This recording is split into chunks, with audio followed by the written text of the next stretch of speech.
Berjumpa lagi dengan TJ44 di Cerita Bersambung. Seperti biasa, sebelum lanjut video ini, jangan lupa tekan tombol subscribe dan like channel ini. Jika sudah, terima kasih.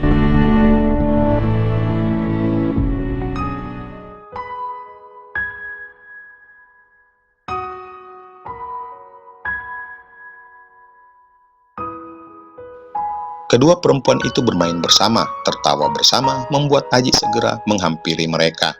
"Yuk, ayah ikutan ya," kata Aji, lalu memeluk tubuh mungil Dea dan menggendongnya. "Ih, ayah, lepasin," rengek Dea, lalu Aji kembali melepaskannya.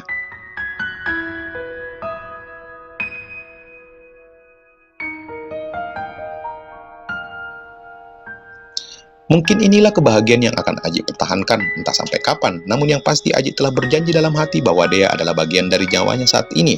Makin hari perasaan sayang yang benar-benar terhadap Dea makin besar. Bahkan Aji tak tahu sejak kapan ia menyayanginya. Beberapa saat kemudian, Mita dan Dea duduk di sana bertolak dengan datangnya ombak pasang yang bergulung-gulung menyentuh kaki-kaki mereka, menjebak pasir di sela jari-jarinya, lalu Aji yang entah dari mana tiba-tiba menghampirinya.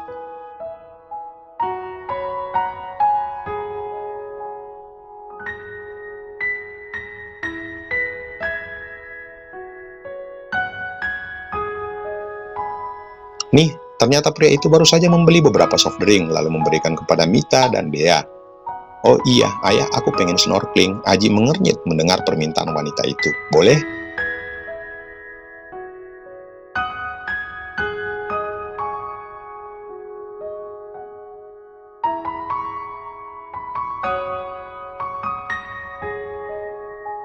Tiba-tiba mereka dan beberapa orang terkejut saat mendengar suara guntur yang bergelegar. Mita memeluk Dea yang baru saja teriak ketakutan. Aji hanya menutup telinganya lalu kemudian menoleh kedua perempuan itu. "Cuaca lagi nggak bagus," kata Aji lalu mengambil posisi duduk di samping Dea. "Nggak dengar suara guntur tadi?" Kemudian menghela tubuh Dea dan menariknya lembut untuk ia peluk.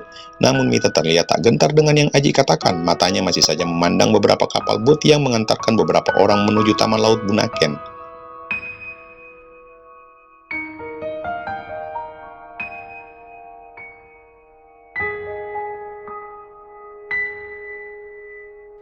"Tapi masih banyak orang kok yang ke taman terumbu karangnya," Mita cemberut, membuat Aji menghela nafas.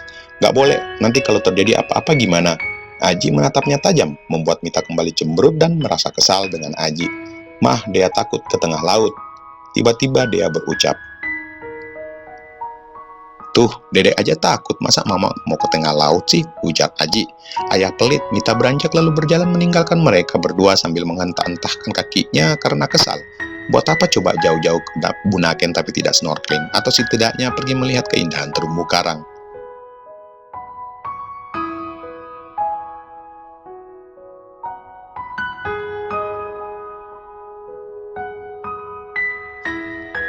Terus masa ia hanya duduk di pulau ini tanpa melakukan apa-apa? Mita berulang kali menggerutu sambil melangkah menjauh dari Aji dan Dea. Bahkan ia melangkah sampai keduanya tak terlihat lagi. "Lihat kan, mama kayak dedek kecil aja ya, suka ngambek," kata Aji.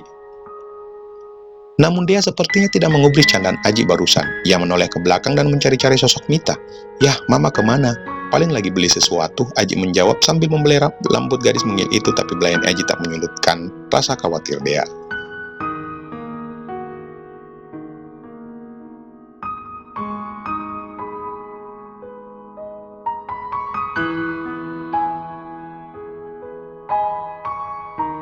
Aji menolehkan kepalanya ke belakang dan juga ikut berusaha mencari-cari wanita itu yang menurutnya mungkin hanya berjalan-jalan sekitaran sini yang tak jauh dari mereka. Dea menatap Aji dengan wajah sendu, membuat Aji bingung. "Kenapa, Dek?" "Ayah, Dea takut ya." Dea terkejut lagi setelah kembali mendengar suara guntur lalu memeluk tubuh Aji dengan tubuh gemetar. Aji tahu bahwa gadis kecil itu ketakutan bukan karena Mita, namun karena suara guntur itu.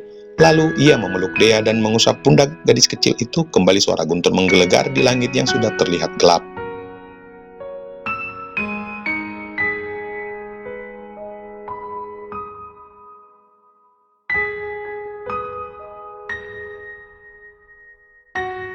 Kemudian dari langit tiba-tiba menurunkan butiran-butiran hujan yang membuat Aji akhirnya menggendong Dea untuk beranjak dari tempatnya. Aji dan Dea berteduh di salah satu warung dan ternyata hujan pun turun dengan sangat deras. Dan angin kencang pun mulai menerpa pulau itu. Orang-orang pada berhamburan mencari tempat berteduh yang aman buat keluarga mereka. Namun Aji tak juga menemukan sosok Mita. Yah, Dea takut ya, terdengar gadis kecil itu sudah menangis dalam pelukan Aji, membuat Aji pun sedikit khawatir dengan cuaca kali ini.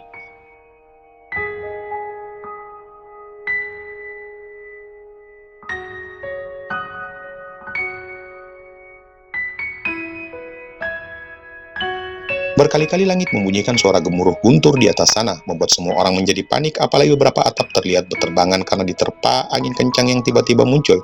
Suasana tiba-tiba sedikit menakutkan. Kita ke sana yuk, Aji segera menggendong Dea menuju tempat berteduh yang lebih layak. Dea yang sudah sangat ketakutan dan tubuh menggigil membuat Aji makin khawatir. Matanya masih berputar memandang seputaran berharap ia bisa melihat Mita. Namun tubuhnya jadi merinding saat tidak menemukan sosok itu. "Kamu di mana sih?" gumamnya pelan agak tak terdengar oleh Dea.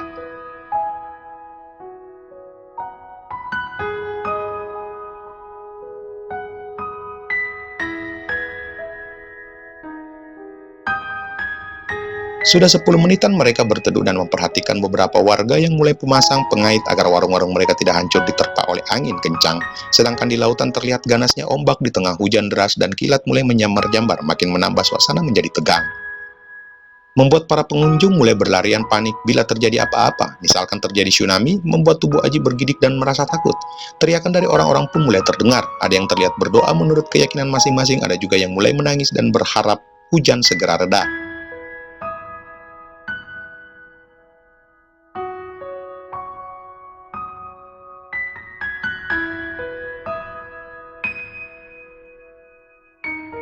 Berada di pulau di tengah lautan tentu saja jika memang benar terjadi sudah tak ada lagi jalan untuk menyelamatkan diri, pikir Aji.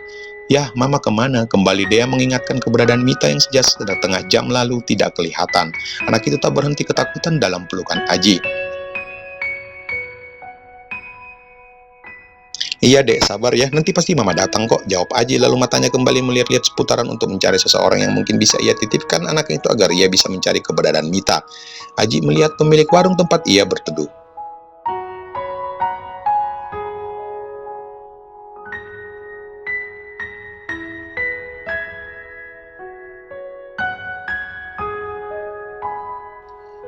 "Ibu, permisi, boleh titip anak saya nggak? Kebetulan saya pengen nyari istri saya yang sejak tadi pergi dan kembali-kembali," kata Aji lalu sekilas ibu itu melirik tubuh kecil Dea yang sedang ketakutan. "Iya Pak, nanti saya jagain anak Bapak, semoga saja istri Bapak nggak kenapa-kenapa."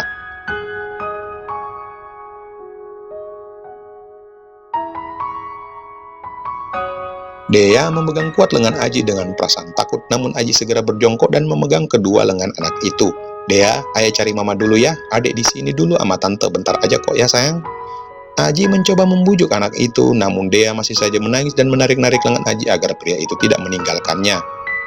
"Sayang, Dea jangan nangis deh, kan udah gede. Ayah itu pengen nyariin Mama di sana. Tuh lihat, mungkin Mama juga lagi berteduh di sana," kata Aji kembali sambil menunjuk beberapa rombongan pengunjung yang ikutan berteduh tak jauh dari tempat mereka.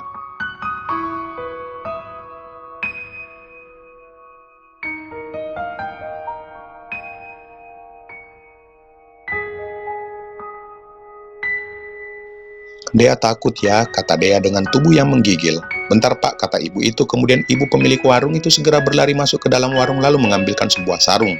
Segera ibu itu memakaikan dan membungkus badan Dea.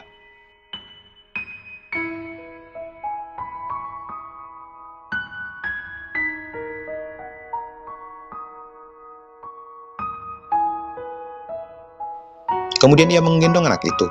"Sudah Pak, biar ibu yang urus anak Bapak. Bapak mending cari istrinya dulu, takutnya kenapa-kenapa." "Baik Bu." Aji menatap wajah Dea yang masih ketakutan. Ia mencium kening Dea. "Jangan takut ya sayang. Ayah akan cari Mama dulu dan adik di sini dulu sama tante ya." "Iya, tapi ayah jangan lama-lama," kata Dea dengan bibir gemetar. Aji tak menunjukkan kepanikannya di hadapan Dea. Ia berbalik. "Duh, kamu di mana sih?" gumamnya pelan. Lalu ia segera beranjak untuk mencari keberadaan Mita yang entah kemana.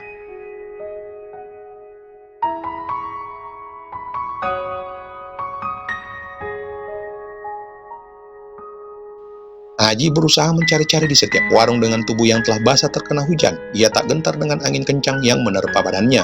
Berlari ke sana kemari dengan pikiran yang kacau, jantungnya berdetak cepat dan tangannya pun ikutan mulai gemetaran.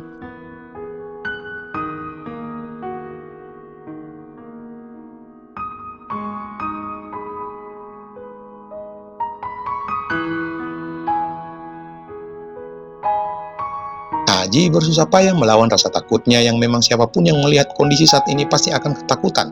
Ditambah lagi, pengelola pulau sudah membunyikan sirine peringatan yang tentu saja membuat Aji makin khawatir jika terjadi apa-apa.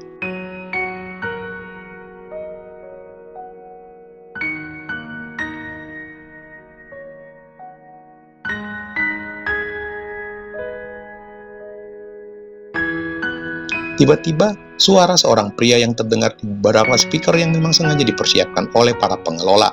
Ternyata kepala pengelola baru saja berbicara untuk mengingatkan para pengunjung agar tidak panik mendengar suara sirine. Sirine yang dibunyikan berada di 6 titik di pulau itu. Saat mendengar sirine yang dibunyikan diharapkan masyarakat tidak panik dan tetap tenang. Kembali kata kepala pengelola mengingatkan, karena bukannya tenang justru hampir semua pengunjung mulai berteriak-teriak dan berhambur untuk mencari tempat aman jikalau terjadi apa-apa.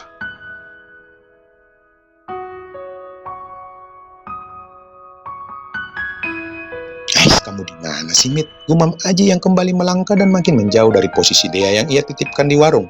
Semakin kencangnya angin yang bertiup hingga mengeluarkan bunyi seperti suara orang bersiul juga semakin menambah rasa ketidaktenangan Aji. Ia sangat menyesal membawa liburan mereka di sini. Di pulau ini yang entah kenapa tiba-tiba saja cuaca buruk menerpanya. Kesan yang tadinya menyenangkan sekarang berubah menjadi tidak menyenangkan, gumam Aji dalam hati sambil masih mencari-cari keberadaan Mita.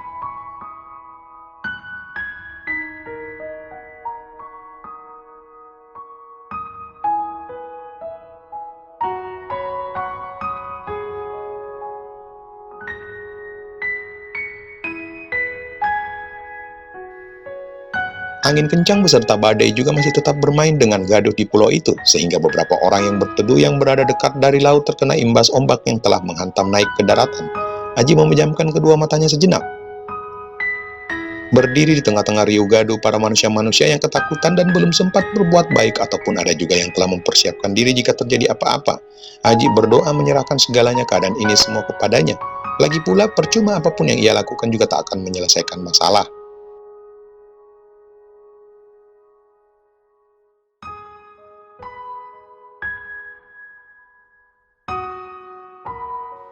Membayangkan aja jika terjadi tsunami atau semacamnya membuat tubuh Aji bergetar. Maka itu memang seharusnya hanya kepadanya lah ia memohon pertolongan, bukan kepada yang lain.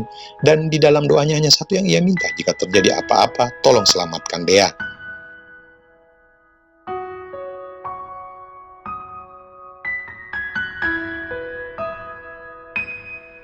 Tak terasa, kedua ujung matanya mengalirkan tetesan air mata, mengingat semuanya. Ia berlari kembali ke warung tempat dia dititipkan untuk sekedar menengoknya, karena Aji telah meninggalkan Dea cukup lama, dan ternyata anak itu sudah tertidur dalam pelukan ibu penjaga warung di dalam warungnya.